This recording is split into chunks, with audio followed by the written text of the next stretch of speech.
TV UNAM y Radio UNAM presentan un programa del Instituto Nacional Electoral. Voces de la Democracia.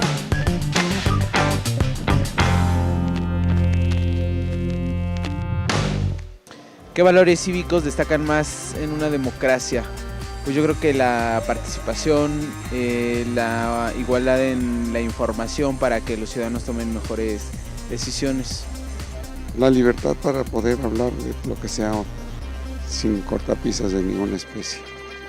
El respeto al prójimo, a los niños, a los símbolos patrios, a nuestra cultura, a nuestros parques. Pues en general, en términos generales, a todo lo que nos rodea, con los que interactuamos. Yo creo que la libertad, para nosotros la libertad, y de género más. En lo político, pues de veras, hacer lo que uno está disque ofreciendo. El político ofrece mucho, pero no da todo. Entonces, eso es ser honesto, hablar así, precisamente, cumplir lo que uno está prometiendo. La solidaridad, ¿no? Sobre todo, es un valor muy elemental. Igualdad y responsabilidad de todas las personas. Pues que haya, participación de toda la población, que nos tomen en cuenta, ¿no? Todas las opiniones de los ciudadanos. El respeto, por un lado, y la honestidad. Yo pienso que la responsabilidad de las personas, la honestidad, que es lo que se debe de ejercer, la honestidad sobre todo, porque estamos en la vil desgracia en este país. Voces de la Democracia.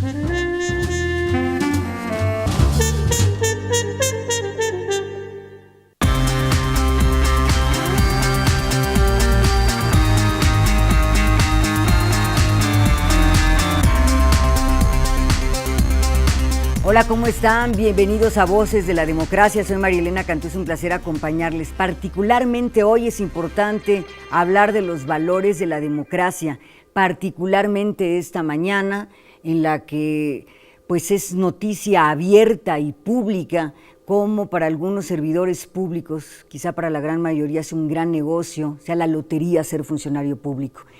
¿Qué significan los valores en la democracia? Esto de la libertad.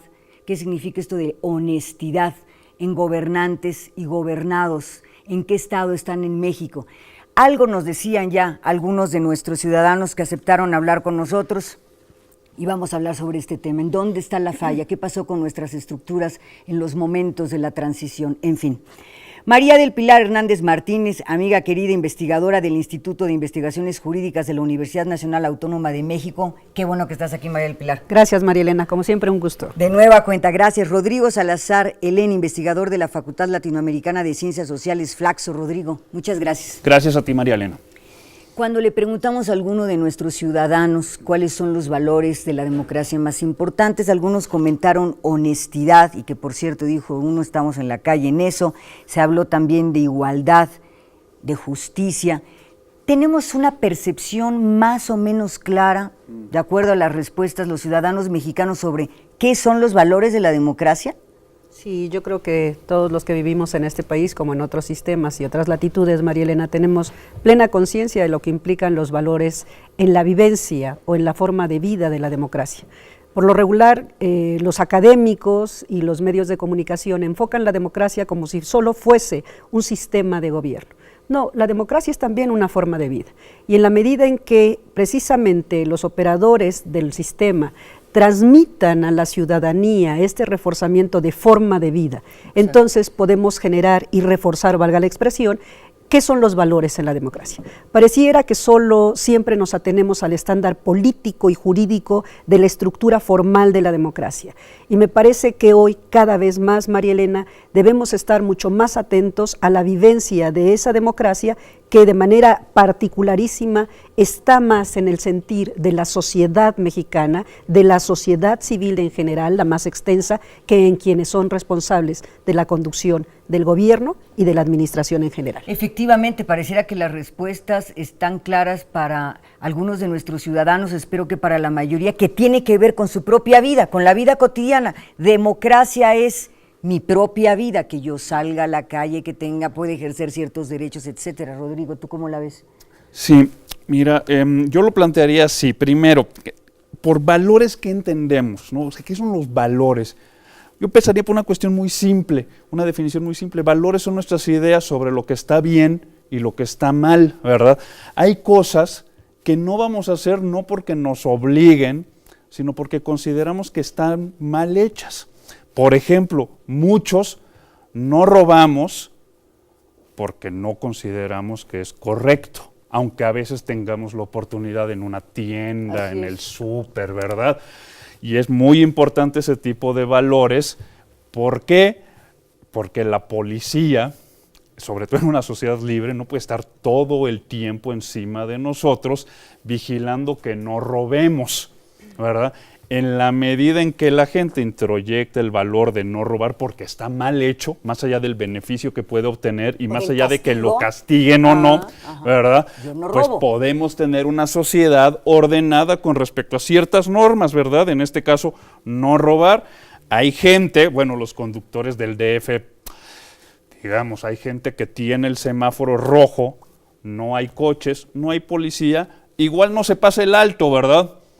¿Por qué? Porque no se hace. Esa es la única razón, ¿verdad? Es un valor, ¿ok? Lo mismo con los valores de la democracia, ¿verdad? La democracia es un sistema de reglas, ¿ok? Y es una norma, es una forma de vida en la medida en que nosotros introyectamos ciertos valores consistentes con esas reglas. Así es, así es.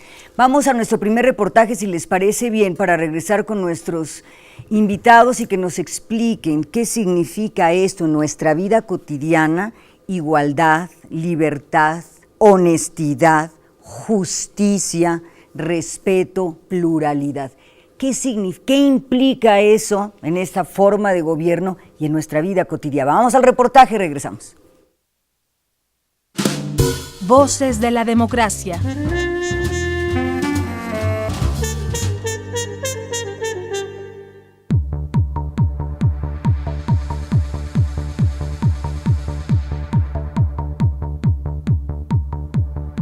Una democracia, cualquiera que sea, aspira a trascender el ámbito electoral. Ya describía Ortega y Gasset al voto como el mínimo detalle de esta forma de gobierno. Una sociedad realmente democrática y sus ciudadanos guiamos nuestros actos individuales y colectivos basados en una serie de principios, actitudes y conductas, tomando en cuenta ciertos valores, los valores democráticos.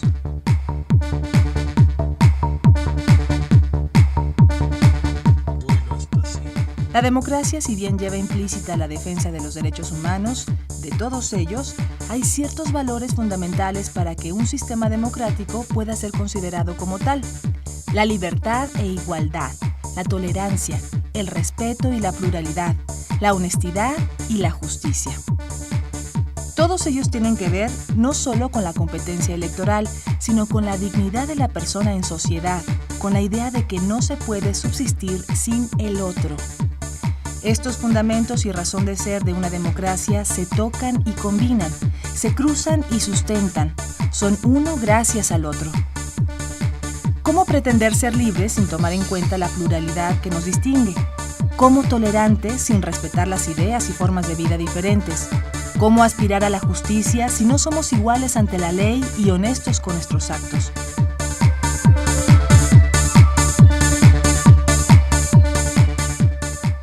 Las sociedades modernas demandan además una nueva serie de derechos y obligaciones: a la información, transparencia y rendición de cuentas, a la participación e injerencia en los planes y acciones que desde el poder se toman para nuestro beneficio, a la calificación de sus resultados.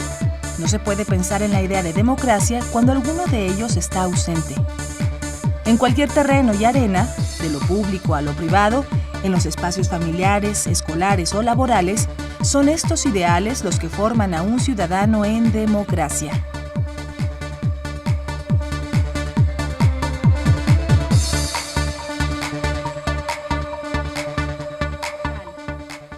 Voces de la democracia.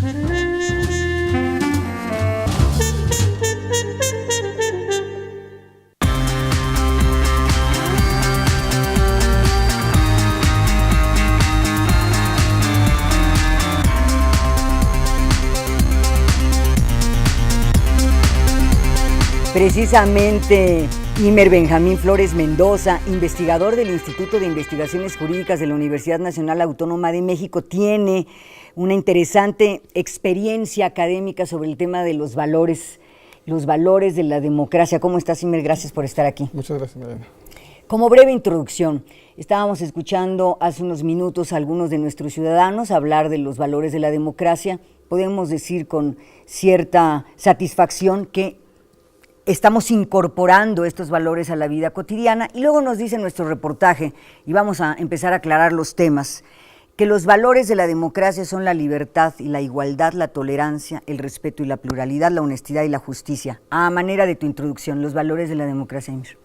Pues mira, yo creo que bien lo decían hace rato, que nosotros tenemos una vida humana, vivimos en comunidades, entonces hay una forma de vivir bien, entonces consideramos quién vive bien, quién vive mal, quién se comporta bien, quién se comporta mal. Entonces de alguna forma tenemos unos juicios de valor. Yo lo que veo el problema es que muchas veces, la gente cree que son subjetivos y que los valores son para mí o para ti, cuando los valores son en sí, los valores valen, son valiosos por sí mismos. Soy un poquito honesto. Pero para ti lo honesto es muy importante. Sí, yo soy poquito. Entonces, aquí no caben justamente esas medias tintas. O tienes los valores o no tienes los valores. O sea, digo, sí capto que a veces tiene que hacer una rayita. Digo, el día que mató un perro le van a decir mata perros, pero quizás no sea así. Pero los valores los tienes que tomar como en una vida más amplia, en un video más amplio para ver quién cumple con ellos. Entonces, todos estos temas, libertad, ¿no? Yo creo que es importante que respetemos que la gente tiene decisiones libres y que además tiene que ser responsables de sus decisiones. Que tenemos derecho a una cierta igualdad. Yo creo que a veces es difícil que todos podamos ser iguales en todo, pero por lo menos que se garanticen unas igualdades básicas, ¿no?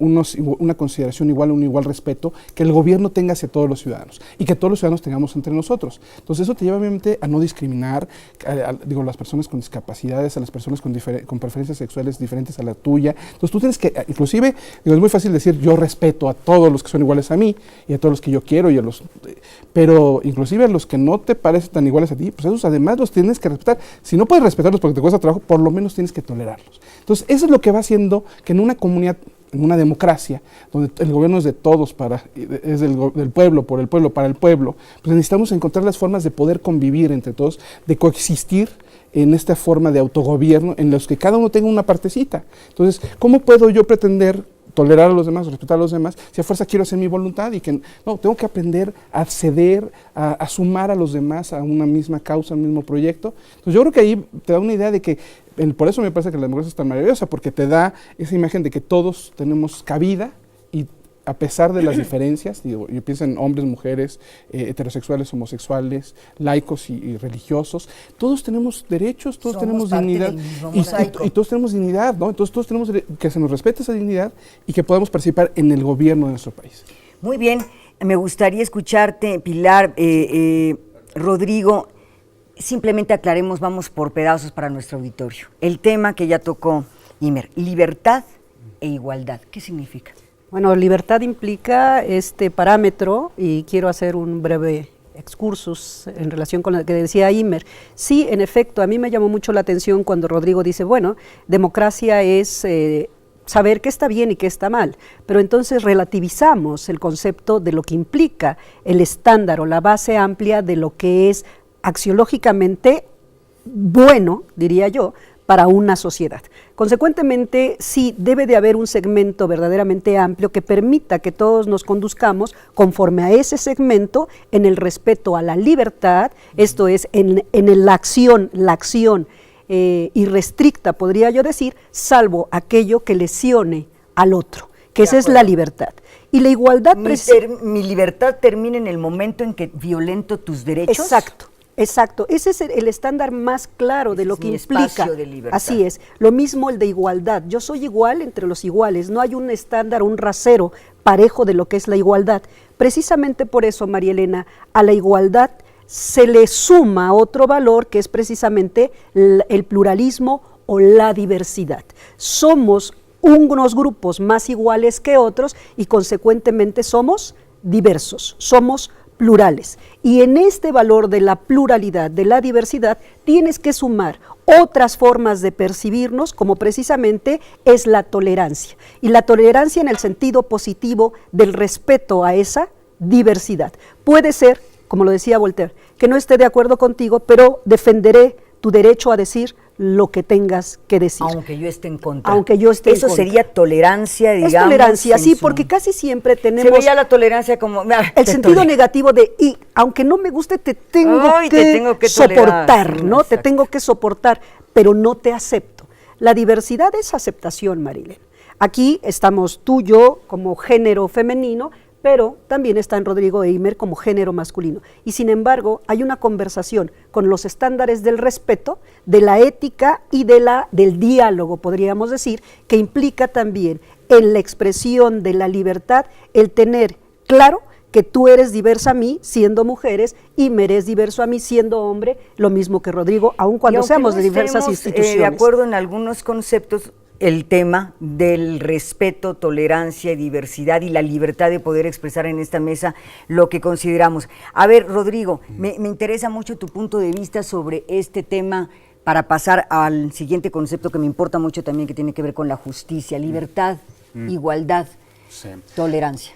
Mira, me parece que desde una perspectiva democrática, subyace un principio fundamental que fue destacado por el teórico Robert Dahl, que murió recientemente.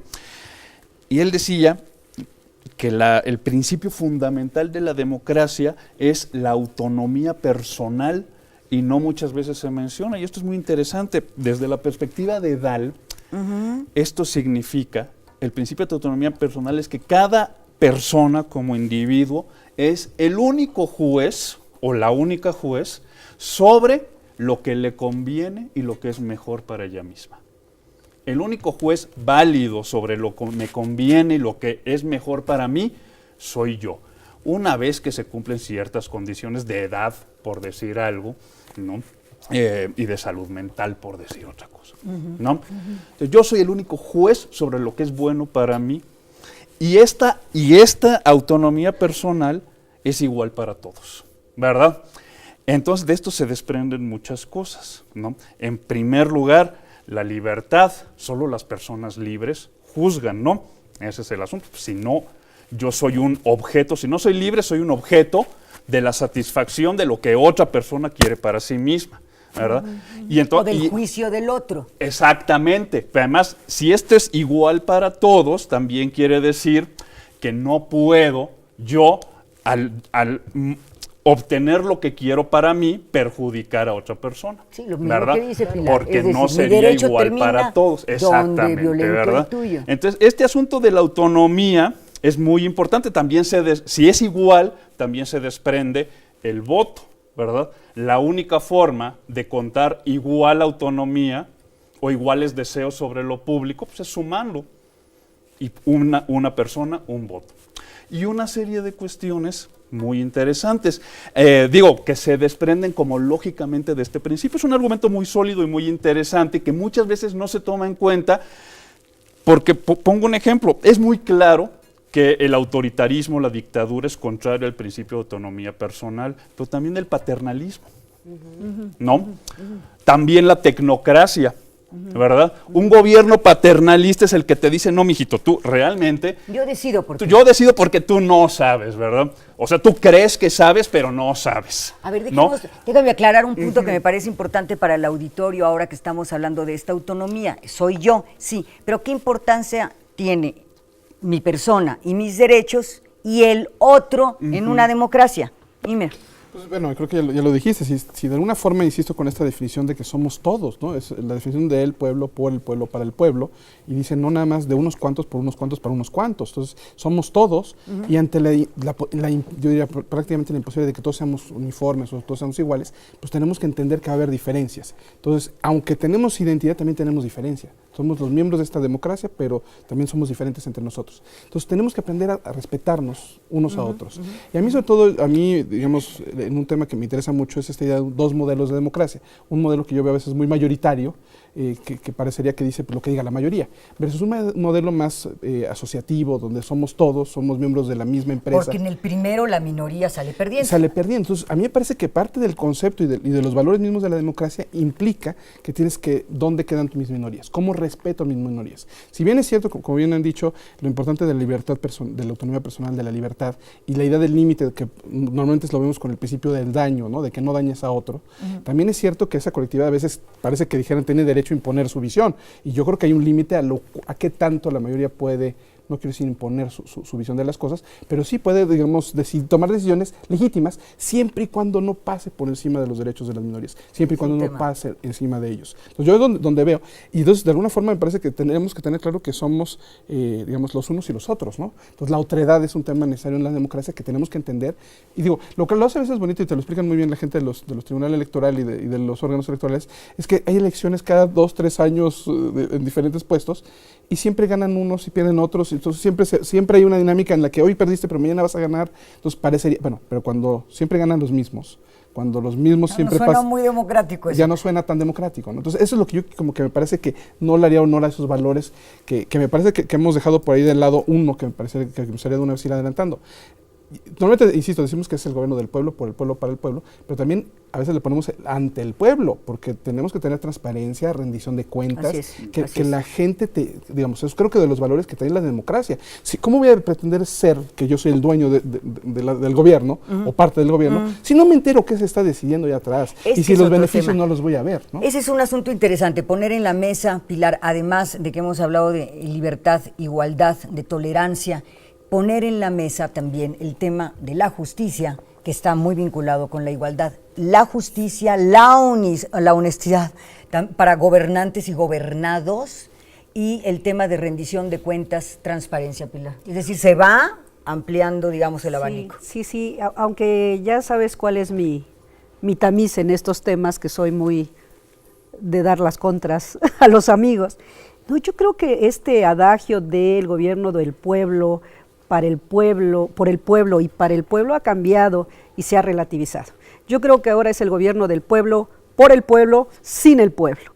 Y prácticamente en razón que estos nuevos estándares, porque pareciera que se van incrustando no solo nuevos conceptos en términos axiológicos, valorativos, como de la honestidad, de la justicia, del acceso a la información, de la transparencia, sino el paradigma de los derechos humanos también ha hecho que esta parte de la diversidad se vea acompañada de una tutela en la diáspora de los grupos humanos, ¿no? En esta dispersión y en esta atomización de diversas categorías humanas que al final del día también marcan una diferencia, derechos de género, derechos de la cronología, derechos de los indígenas, derechos a la diversidad de religiones, al idioma, al culto, etcétera. Pero básicamente cuando tú tocas estos puntos, María Elena, de la honestidad, ¿qué es ser honesto? Y ya Rodrigo lo decía de manera muy pulcra, nosotros en aras de la autonomía, de esta capacidad intelectiva, de determinar cuáles son nuestros límites y nuestras potencialidades, podemos también decidir en el autojuicio qué es lo que a cada uno le corresponde. La justicia, conforme Ulpiano, es dar a cada quien lo que le corresponde. Pero también este concepto se relativiza. ¿Qué es darle a cada quien lo que le corresponde? Si nosotros miráramos bajo qué criterios, porque obviamente en sede jurisdiccional, desde el punto de vista de la legalidad, muchas ocasiones se cometen grandes injusticias, porque hay errores la propia judiciales. Norma no es justa. Así es. Porque el que la hizo, pues no pensó precisamente en la justicia, sino en beneficiarse. Claro, que es el principio pro domo sua, ¿no? En beneficio propio. Y consecuentemente pareciera que los sistemas, al menos el nuestro, cada vez se separa más de esto que propiamente es la acción colectiva de la cual hablaba Imer en relación con la vivencia de estos colectivos diversos y en su ayuno de verdadera justicia en aras del desprendimiento de la clase política en particular, que bajo el principio pro domo sua está erosionando la base más amplia de la sociedad y un tipo de vivencia que es la vivencia en la creencia que quienes nos dirigen, María Elena, verdaderamente son personas con una ética y que son honestos. Sí, y la honestidad implica no tomar lo que no te corresponde. Por supuesto, en los valores de la democracia, y hemos hablado de ciudadanos, gobernantes y gobernados, bueno, justamente a quien eliges vía del voto, tú esperarías que cumpliera con mínimamente alguno de estos valores. Nos estamos encontrando con un contraste. Vamos a ir al segundo reportaje, pero antes me gustaría escuchar tu opinión sobre esto que dice Pilar Rodrigo, el tema de la justicia, honestidad, Imer, y vamos a la realidad mexicana. Bueno, a mí me parece que los valores consistentes con la igualdad democrática apuntan a una sociedad justa y honesta en este sentido. A ver, ¿cuál es un problema general para todas las sociedades modernas? Es la igualdad en la diversidad, ya lo estuvimos señalando, por supuesto. Entonces, es decir, ¿iguales en qué? Sin anular la diversidad, que por un lado es deseable y por otro lado es natural en la sociedad. Como dice Pilar, dale a cada quien lo que le corresponde, ¿con qué criterio? Exactamente, ¿verdad? Entonces, ¿iguales hasta dónde? Bueno, incluso mucha gente considera que la democracia como igualdad implica igual distribución de recursos, por decir algo, ¿verdad? Yo digo, no necesariamente desde un punto de vista democrático. ¿A qué me refiero? El valor consistente de la igualdad es que tenemos el mismo derecho a ser considerados a pesar de nuestras diferencias, ¿verdad? Cuando una persona te dice, usted no sabe quién soy yo, usted no sabe con quién se mete, apela a poder, a dinero, a influencias, a privilegios, a privilegios, exactamente, que en su forma de ver las cosas le dan más derechos que a ti, ¿verdad? Y eso es un valor profundamente antidemocrático, que además, si está extendido, uno lo acepta, ¿verdad?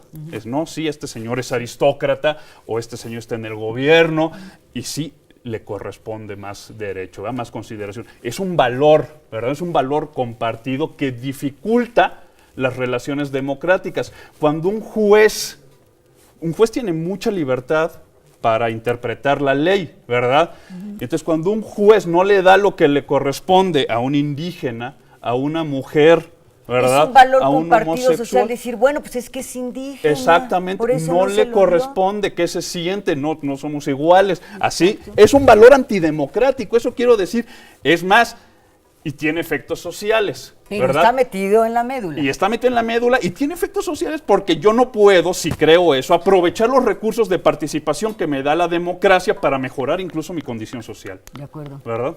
De acuerdo. Un último apunte, Imer, para revisar la situación en México y los valores de la democracia. Pues mira, o sea, siguiendo la polémica con Pilar, yo también me sé todas mis preposiciones, ¿no? Entonces, ella dice, sin el pueblo, ¿no? Todavía más grave que sea contra el pueblo. Y déjame nomás pararme en el tema del sin el pueblo, porque me parece que la democracia representativa había caído en ese exceso, ¿no? De representamos, pero pues los representamos, nos eligen representantes y ya al día siguiente ya vuelven a ser esclavos, decía Churchill. Ahí nos vemos. Sí, y hoy en día, el riesgo que yo veo a veces es que caemos en esta idea como de la democracia delegativa de O'Donnell, ¿no? De, pues ya delegamos, ya nos dieron un cheque en blanco. No, espérense, yo no les di ningún cheque en blanco a los gobernantes. Sí es cierto, yo estoy esperando que lleguen allá las personas con los mejores perfiles y entre ellos esperaría yo encontrar estos valores, estos principios. Un tipo honesto, una mujer honesta. Eso, por supuesto, que sería lo que yo estaría esperando, ¿no? Y sí, el tema del problema que tenemos de que todos somos iguales, pero hay unos siempre más iguales que otros, ¿no? Entonces eso ya desde Orwell es como muy claro. Pero quisiera decir algo sobre el tema de la justicia. La definición de justicia, que ya Pilar nos recordaba, tiene dos partes. Pilar nos recordaba la segunda.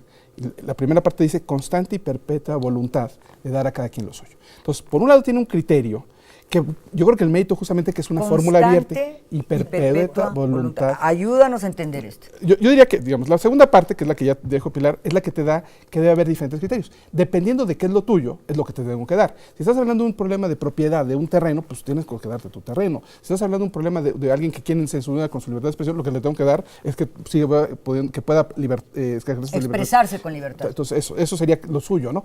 Entonces, la fórmula es abierta, pero yo creo que ese es uno de los métodos.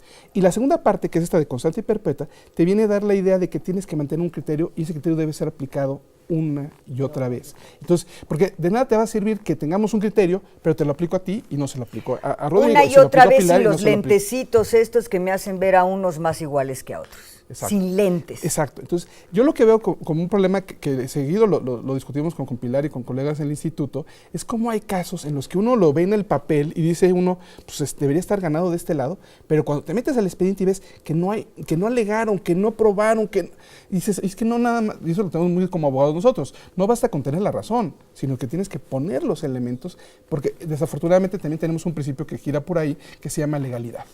Entonces es un principio yo lo que a veces digo, bueno, ¿por qué le damos tanto peso a ese? Por esta parte de que tienes que mantener una cierta constancia en lo que vas a dar como tu criterio. Entonces, si lo puedo estar brincando cada vez, pues podemos ser justicieros, ¿no? Entonces hoy Robin Hood y... Hoy tú, mañana. ¿no? Y entonces a ver a quién se me ocurre y a quién defiendo más, ¿no? Entonces eso es lo que yo veo como un problema, que de alguna forma sí tenemos instituciones, tenemos que también pensar en que es un gobierno institucionalizado, una cultura como ciudadana. Lo de los gobernantes, yo creo que una palabra clave aquí que no hemos tocado es esta idea de reciprocidad, ¿no? Esperamos que los ciudadanos seamos recíprocos, solidarios, creo que es la otra palabra que a veces usamos en ese contexto, pero esperamos también que los gobernantes tengan esa sensibilidad, ¿no? Que no piensen que los cargos son para enriquecerse o para el beneficio propio, porque es muy es lo que estamos viendo con demasiada frecuencia. Vamos a ir a nuestro segundo reportaje y se van a encontrar con cifras que son realmente inquietantes. El Latinobarómetro, el estudio reciente que acaba de presentar sobre la ciudadanía y la calidad de los ciudadanos en México, el Instituto Nacional Electoral, la Universidad Nacional Autónoma de México, el INEGI, en fin, tenemos muchas fuentes, pero van a revisar ustedes cómo estamos en materia de números, qué nos están diciendo. Pues nos estamos encontrando con una realidad que nos dice el texto, la aspiración, esta idea, una cosa, y en los hechos, en la realidad, tenemos otra bien distinta. Y podemos o no desenredar el nudo y por dónde empezamos. Vamos al segundo reportaje para revisar a México y sus valores en la democracia. Voces de la democracia.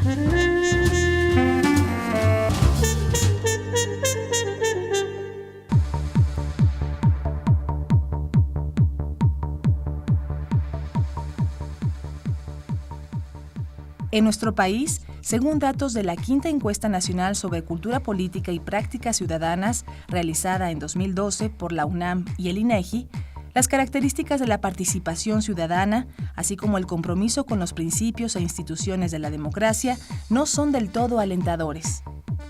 El 65% de los encuestados declaró tener poco interés en la política, y a la pregunta sobre si México vive en una democracia, el 34% respondieron que sí, y el 33% que solo en parte, mientras que el 31% consideraron que no vivimos bajo un sistema democrático. A pesar de que 6 de cada 10 encuestados ven a la democracia como la mejor forma de gobierno, el 50% destacaron que preferirían el desarrollo económico a la consolidación democrática. 8 de cada 10 ciudadanos opinó que no cuentan con instrumentos para intervenir en la política más allá del ejercicio del voto. Por su parte, la Encuesta Nacional de Valores en Juventud 2012 asegura que el 89.6% de los jóvenes no tienen interés por la política y el 37.4% consideran que los políticos son deshonestos y calificaron a la democracia con 6.9 puntos de una escala del 0 al 10.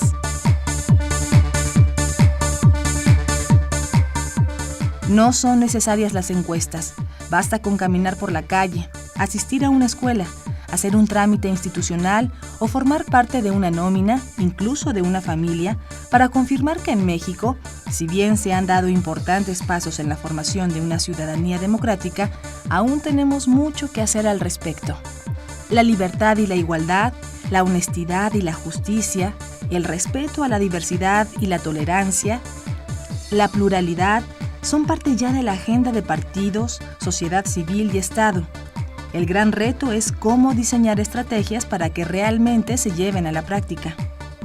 ¿Cómo hacer que estos valores se vivan en la escuela, el hogar, la calle y el trabajo?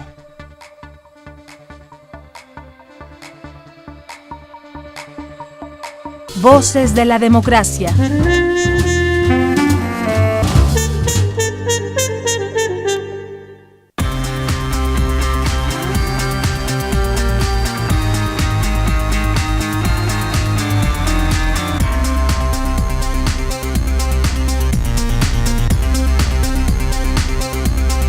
Ese es el tema, cómo hacemos que no quede en un lindo poema, sino que sea verdad. Voy a sumar algunas cifras que nos ofreció el Instituto Nacional Electoral y presentó la semana pasada al estudio de la UNAM y del INEGI. Solo el 2.29% de los mexicanos cree que los políticos se preocupan por ellos. Casi el 50% está convencido de que no se preocupan por ellos y de que son corruptos. 42% de los mexicanos no confía en las autoridades. Más de la mitad de los jóvenes no se identifica con ningún partido político.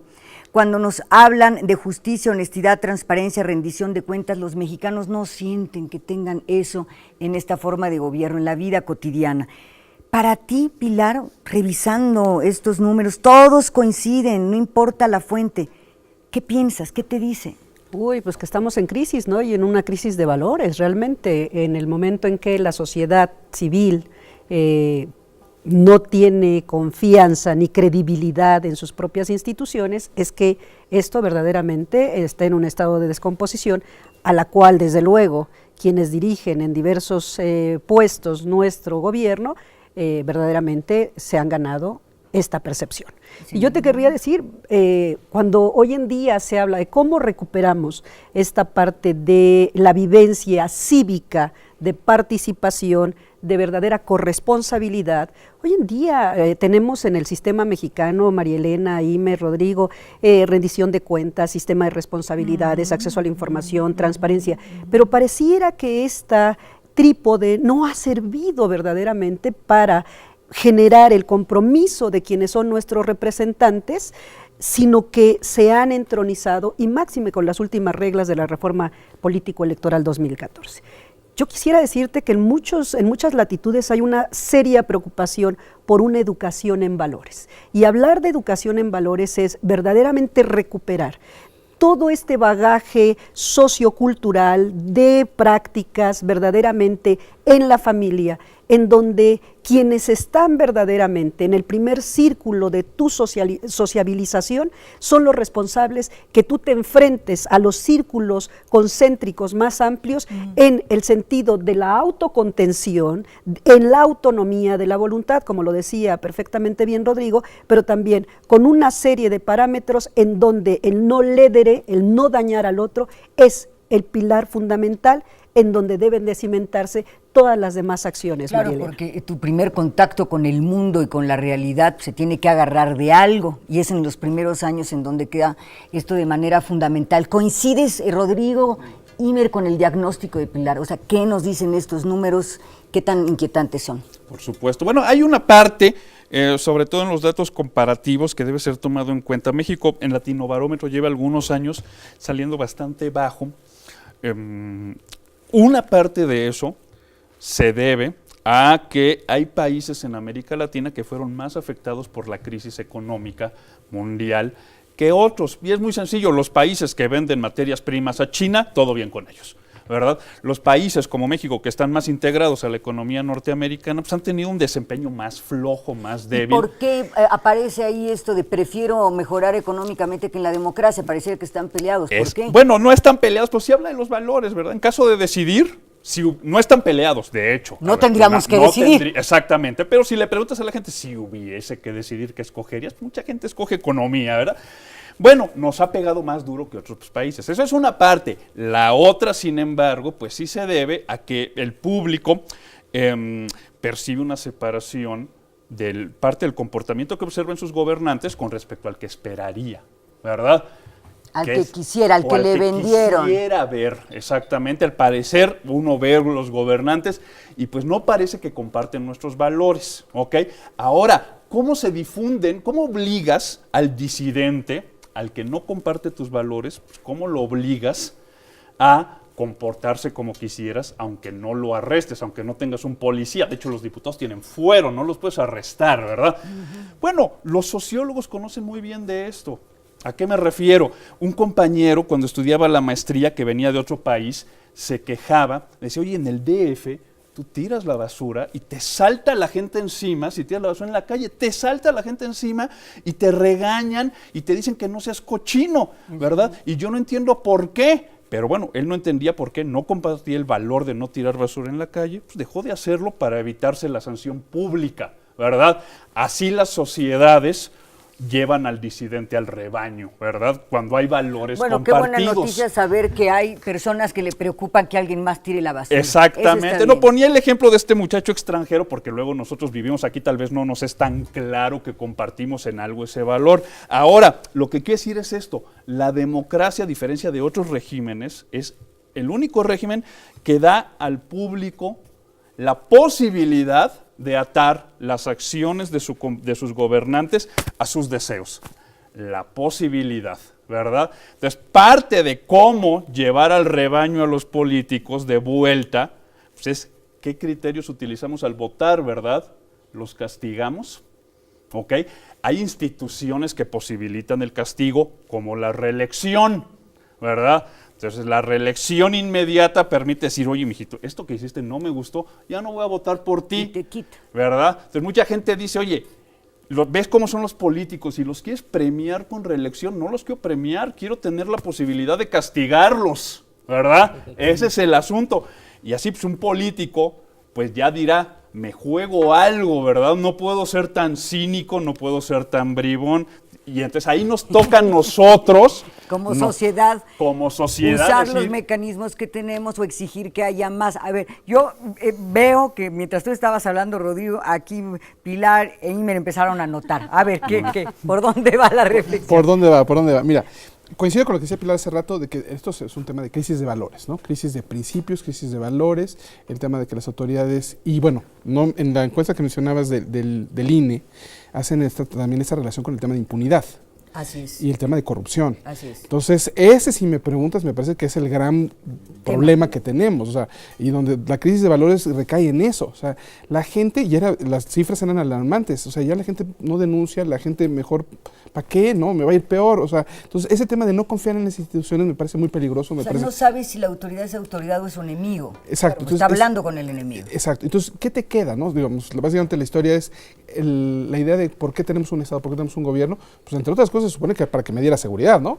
Claro. Y si los propios que están no me dan seguridad y yo ya no puedo confiar en los que están junto a mí porque quizás me quieran robar, claro. Entonces, o peor, ¿no? Me quieran matar, ¿no? Entonces, y entonces yo me tengo que empezar a defender, y entonces yo me tengo que dar seguridad a mí mismo. Entonces, hay unos problemas muy serios, ¿no? Entonces, yo creo que eso es de lo que yo veía como buena parte de lo que está en estos datos duros, el problema de impunidad y el problema de corrupción. ¿Cuántos países vemos que, no digo que no haya corrupción, pero lo que vemos es que de repente tienen que abdicar los reyes, o que de repente por ahí tienen que... Hay una crisis insuperable y hay tiene que irse. Pues. Y alguien se tiene que ir, y alguien se tiene que renunciar. Entonces, me gustó mucho cuando lo ponía Rodrigo, que la reelección de los legisladores nos abre esta puerta para ver si se empiezan a portar bien. Todavía no les aplica a los que están ahorita, entonces todavía estos quizás están así como antes decíamos del año de Hidalgo, es el último periodo en el que no vamos a estar sujetos a nada. Exactamente, frotándose las manitas. Pero quizás para el siguiente periodo, que ya van a tener que empezar a buscar la reelección, que van a tener que, ahora sí, los vamos a poder castigar, entonces eventualmente van a tener que cuidarse un poquito más. A ver, yo les planteo la siguiente pregunta. Algunos periodistas, colegas, incluso alumnos jóvenes le preguntaban a Richard Kapuscinski, que ha cubierto muchos años el tema de África, le preguntaban ¿por qué cuando los africanos lograron liberarse del colonialismo con gobiernos propios no lograron dar el salto? Y lo que él contestó, pues porque solamente cambió el color de la piel de los que se sentaron a gobernar, pero las estructuras de la injusticia, de la desigualdad y la corrupción quedaron intocadas. Y yo me pregunto, y les pregunto a ustedes, ¿qué pasó en México? Desmontamos el régimen autoritario, vino la enorme y larga transición, llegó la pluralidad, pero nuestros problemas de corrupción, impunidad, desigualdad, pobreza permanecen. ¿Qué nos pasó? ¿Qué no desmontamos, Pilar? Nada. ¿No desmontamos nada? ¿Fue cambio de siglas? Sí, fíjate que nosotros, los abogados, estamos muy acostumbrados al análisis netamente formal de las normas, pero la transdisciplinariedad nos obliga a ver esto que tú estás tocando de manera tan prístina, tan clara. Hay situaciones de índole antropológico, sociocultural, María Elena, que a la sazón de la conquista, a la sazón de la colonia, se quedaron y verdaderamente generaron raíces tan profundas que seguimos viviendo incluso en pleno siglo XXI, haciendo alarde y apología de la igualdad con una visión de castas, María Elena. En México se discrimina. En México no se respeta, en México se convierte en verdaderamente emblemático y paradigmático el ser corrupto y el ser impune.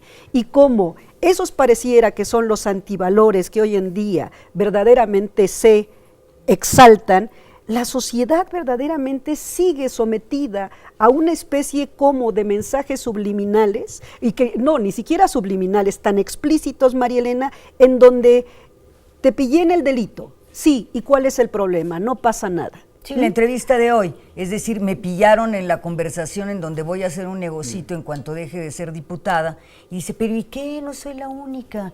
Todos somos así, o sea, que ¿cuál es el problema? Entonces, ese es el problema, María Elena, que la sociedad en aras de verdaderamente generar parámetros de justiciabilidad en términos de la sanción moral. Esta señora se tiene que ir, no, ni siquiera tiene que renunciar a la comisión en donde se está preparando todo el campo para que después este principio de pro domo sua, ¿no?, en su beneficio, ella está legislando para después montar su propio negocio. Y eso es inadmisible. Pareciera que hemos avanzado en el ámbito jurídico, ahí ya tenemos reformas constitucionales, han entrado nuevos derechos, etcétera. Pero esto que dice Pilar es muy importante. Pareciera que el asunto de lo jurídico va por un lado y a la hora de la aplicación estamos en una realidad muy distinta.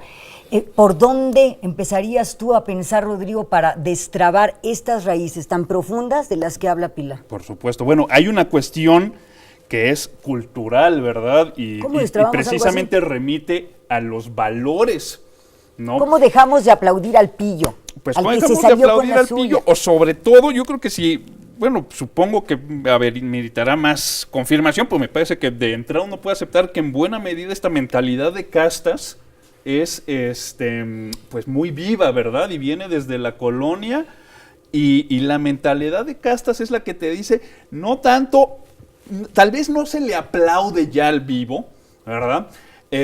Como que uno dice, pues a mí no me corresponde hacer nada, ¿verdad? El vivo está en el poder, el vivo está arriba, yo estoy abajo, no está en mí solucionarlo. Esa es la mentalidad de castas. De llame a mole. De llame a mole. Así son las cosas, ¿verdad? Él nació poderoso y el problema, exacto, y entonces es casi su derecho. Entonces el problema con esto, el cambio cultural, pues no es una cosa que uno manipula, ¿verdad? O sea, el cambio cultural... No es por decreto, eso es un hecho. No es por decreto, es muy difícil cambiar la cultura. Es tal vez más fácil empezar por cambiar las instituciones, ¿verdad? No es tan fácil, pero sí más que cambiar la cultura. Los cambios culturales toman décadas, ocurren, pero toman décadas, toman generaciones, ¿no? Entonces, hay instituciones, insisto, que dan instrumentos de castigo. Y ya pues la gente sabrá cómo castiga y qué, pues es una democracia finalmente, y la gente decide qué criterios utiliza para castigar, ¿verdad? Puedes castigar al corrupto. Como palanca para el cambio, ¿coincide, Simer? ¿Por ahí le entramos? No, digamos, no, y creo que tampoco fue lo que dijo Rodrigo. Yo creo que entonces no entendí bien a Rodrigo, sino pero que es, bueno, es institucional, pasa necesariamente por la sanción, pero no es el todo. No es la única opción. O sea, quizás yo lo quería poner en términos más de incentivos, y lo quise leer más en el tema de incentivos. Más herramientas. Ajá, entonces, no nada más es esta idea de a veces, sanciones hablamos y las pensamos en negativo, ¿no? Entonces, las acciones positivas, que son las que llamamos incentivos, pues ya me estoy metiendo ahí como en jueguitos de palabras. Está bien, premios y castigos, ¿no? Exactamente. Exacto. Entonces, o sea, así como lo entiendo, ¿no? Yo sí creo que no es que sea la cultura independiente de las instituciones, porque el típico ejemplo decimos que los mexicanitos que nos portamos mal acá, cruzamos la frontera y nos portamos bien allá. Entonces no es un problema de cultura de los mexicanitos, es un problema de que las instituciones acá se prestan para que uno les dé la vuelta. Entonces sí nos portamos bien afuera, eso es yo siento que sí. Entonces, yo lo que tenemos más miedo a los policías allá que a los nuestros. Entonces yo creo que a veces tiene que ver con un tema regresando a las penas y a las sanciones, que sí, en ese tema sí me subo un poquito en la idea. Cuando tú tienes penas y sanciones más altas, entonces no, pues es que todo es corralón, ¿no? No, entonces pues no, pues mejor le pongo una feria y me deja ir, y entonces así nos vamos más rápido, ¿no? Entonces, entonces y además es algo que deja entrever la encuesta, es que los mexicanos tenemos una visión económica, ¿no? Time is money. ¿Cuánto entonces, me va a costar? Entonces, te pongo un ejemplo, usar el cinturón de seguridad. Lo aprendimos, ¿no? Nos costó mucho trabajo, o no invadir el carril del Metrobús porque te salía o carísimo, un golpazo, en fin. Tiene que ver un poco con esto que tú dices, Rodrigo, sanción y a la vez premio, no sé. Entonces, y por ejemplo, si todas son, o sea, penas altas, entonces a la hora de aplicarlas, pues la gente, o sea, las quiere mejor evadir. Pero si las sanciones fueran más ejemplares, yo creo que en esta idea más como de penas ejemplares, ¿no? Lo pienso mucho cuando, la que siempre me viene a la mente es esta idea, ¿no? Cuando se cambia el reglamento de tránsito, el encabezado del día siguiente del periódico dice, suben las mordidas. Porque lo que te suben las penas del reglamento, entonces pues simplemente la transacción es un poquito más alta, ¿no? No, ahora ya es corralón, entonces ahora me tiene que dar más. Entonces pero otra vez, si en lugar de verlo así como sanción, lo viéramos como del lado del incentivo, la parte de educación. Yo creo que lo de los cinturones de seguridad también nos entró más por el lado de educación, de campañas de divulgación. Si el policía está en la esquina, en el semáforo, y te está diciendo, su cinturón, todo este mes se lo vamos a dejar pasar, pero ponga su cinturón, al que no lo vea, aquí traigo ya para empezar a infraccionar gente. Entonces, y no solo eso, si nosotros nos damos cuenta que las declaraciones de esta diputada sí tienen un efecto, y sí tienen una sanción, y sí tienen un castigo, sí termina por inhibir el comportamiento de otros políticos que están pensando a ver si le entran o no. Ahora, el problema es cuando tienes de todos los colores sus respectivos escándalos, donde entonces ¿a quién perseguimos? ¿No? ¿Y quién cierra la puerta? ¿No? Entonces, cierra la puerta? Entonces nos cubrimos unos a los otros. Entonces yo es donde veo el problema que yo siento es que no se desmanteló nada y simplemente pasamos de diferentes colores siglas y colores a que pues, simplemente pues ahora estamos acá y a nuestras formas de hacer las cosas las hacemos de manera diferente, pero siguieron haciendo algunos negocios privados cuando lo que tienen que hacer es dedicarse a administrar un bien que ni siquiera es de ellos. Y la pregunta que yo quería plantearte, Imer, es la respuesta para Rodrigo, para, digamos, resolver nuestro nudo o empezar, sería institucional. ¿Coincides institucionalmente? ¿Más herramientas para los ciudadanos, para castigar, para premiar? ¿Por ahí podría ser? Por un lado, castigar y premiar a los políticos, transparencia y rendición de cuentas, pero como decía Pilar, era lo que decía, que no basta con que tengamos eso, sino que ahora tenemos que eso verdaderamente lleve a las consecuencias. Entonces, si estamos, digamos, litigando que no nos pase nada y entonces entre todos nos cubrimos, porque todos los partidos tenemos nuestras colas que nos pisen, entonces pues nadie puede perseguirnos. ¿Quién cierra la puerta? Entonces, ¿quién cierra la puerta? Porque estamos todos adentro. Entonces, hay un problema, ahí es donde yo creo que el tema es más, me parece, institucional que de cultura, y es de empezar, sí creo que por aplicar las sanciones que tenemos, no es de subir penas, es de aplicar las que tienes. Y eso es lo que creo que es el efecto que inhibe más, que tú veas que al de junto ya lo hicieron. Entonces, ahora sí que cuando veas las barbas de tu vecino cortar, pon las tuyas a remojar. Es decir, Estado de Derecho. ¿Sí? Sí. Pues sí. Es eficiente. Que funcione la norma que sí tenemos. ¿Habría que revisar algunas normas que consideramos injustas? Híjole, si entramos por el lado jurídico. Sí, yo coincido con Rodrigo y con Imer, debe de haber castigo ejemplar. Los usos y costumbres hablan de castigo ejemplar, ¿no? Nuestras comunidades originarias, porque realmente cuando mis colegas de mesa hablan de esta parte de las instituciones, pero también hay que ser muy realistas y focalizar la realidad mexicana, y tú hablabas de esto. Hay, no solo en el sector de la administración pública, entendida como esta estructura dependiente del presidente y de los gobernadores, sino también en el Poder Judicial. El Consejo de la Judicatura ya ha denunciado el cúmulo de asuntos por desaseo de sus propios jueces, ¿verdad? Y vinculados con narcotráfico, casinos, etcétera. Y lo mismo en el Poder Legislativo. El caso de la diputada Carpinteiro es hoy en día, lo decía hace unos momentos, emblemático. Hay corrupción, hay impunidad, hay clientelismo, hay redes en todos los sentidos y consecuentemente se convierte en un despropósito la puesta en marcha de todo el andamiaje jurídico, ¿no? Las normas cada vez, pudiese yo decir, están elaboradas, María Elena, con esta intención que yo siempre he dicho: quien hace la ley hace la trampa. Y los mismos legisladores, como quienes están en cada uno de sus respectivos ámbitos, están viendo de qué manera le dan la vuelta a estas normas. Cuando llegamos verdaderamente a la exaltación de la impunidad, como lo dice Imer, quién apaga la luz y cierra la puerta, porque todos estamos dentro y entonces esto se convierte en una especie de acción centrífuga en donde el lodo va a salpicar a todos. ¿Por qué? Porque lo dijo el día de hoy la diputada, y perdón que sea el tema, pero es el tema de hoy, ¿verdad? El haber descubierto esta conversación del negocio que pretende hacer después del término de su legislatura, esta operación centrífuga en donde, oye, sí, ya, sé que ya me desnudaste, pero sabes que no soy solo yo, somos todos. Y entonces, ¿en dónde está la legalidad? Y entonces, ¿en dónde están todos estos valores que verdaderamente la democracia tiene en su cimiento como el estándar moral? Porque no solo en el sector público, de manera extensa, dicho de esta manera, sucede esto. También en otras instituciones que pensamos que está fuera del espacio de la corrupción. Se repite una y otra vez. Podríamos coincidir ya hacia el final del programa que todo pasa, y quizás el primer hilo sería terminar con la impunidad. O sea, lo primero, por supuesto que el cambio es cultural, por supuesto que la familia tiene que jugar un papel fundamental en el tema de los valores para los niños en su primer contacto con el mundo y con la realidad. Pero si me dieran a escoger en esta mesa, ¿usted por dónde empieza? Sería institución. Impunidad cero, es decir, por ahí no coinciden. Rodrigo, tu conclusión, por favor. Sí, coincido, pero insisto, hay una cuestión, que un político se vaya a la cárcel casi no se ve. Es más, y cuando se ve, lo más probable es que sea por venganza política. Y tampoco funciona bien así, ¿verdad?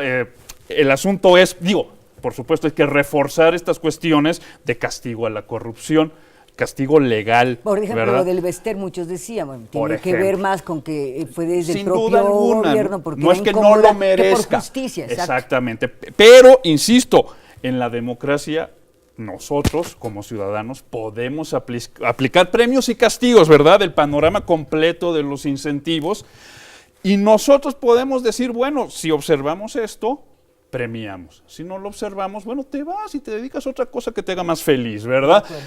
Cuando es así, pues gente como esta diputada, a ver, si yo observo su alma, pues seguro no voy a ver nada de los valores que yo deseo en un gobernante, ¿verdad? Pero si le va a costar el puesto sus acciones, pues en el futuro sus acciones van a ser como si fuera una persona honesta. Se va a cortar como si fuera honesta en el corazón. No lo es, ¿verdad? Pero ya con eso me basta. Con que se comporte como si lo fuera, ¿verdad? Entonces yo cierro con algo. Los estudios de cultura política de los 60s, de los 50s, enfatizaban mucho en cómo los gobernantes educan a los ciudadanos. Dios nos libre, ¿verdad? Dios nos libre. Me parece que en una democracia sujetos autónomos, nosotros educamos a los gobernantes o tenemos las herramientas. De acuerdo, tu cierre, por favor, Imer. Pues mira, yo... qué bonito, ¿verdad? Qué bonito. Qué bonito, sí me gustó. Nosotros educamos. A ver, Imer, tu cierre, por favor. Mira, yo también insistiría en algo de lo que se decía hace rato con el tema, por ejemplo, decía Pilar, quien hace la ley hace la trampa, ¿no? Y cómo ahora con el tema de la reelección, que digamos, se abre como una ventana interesante, que la gente dice, yo no los quiero premiar de entrada, ¿no? Los políticos. Bueno, no, pero este es un mecanismo para tratar, por lo menos, de castigarlos y eventualmente los que aparezcan buenos, premiarlos, ¿no?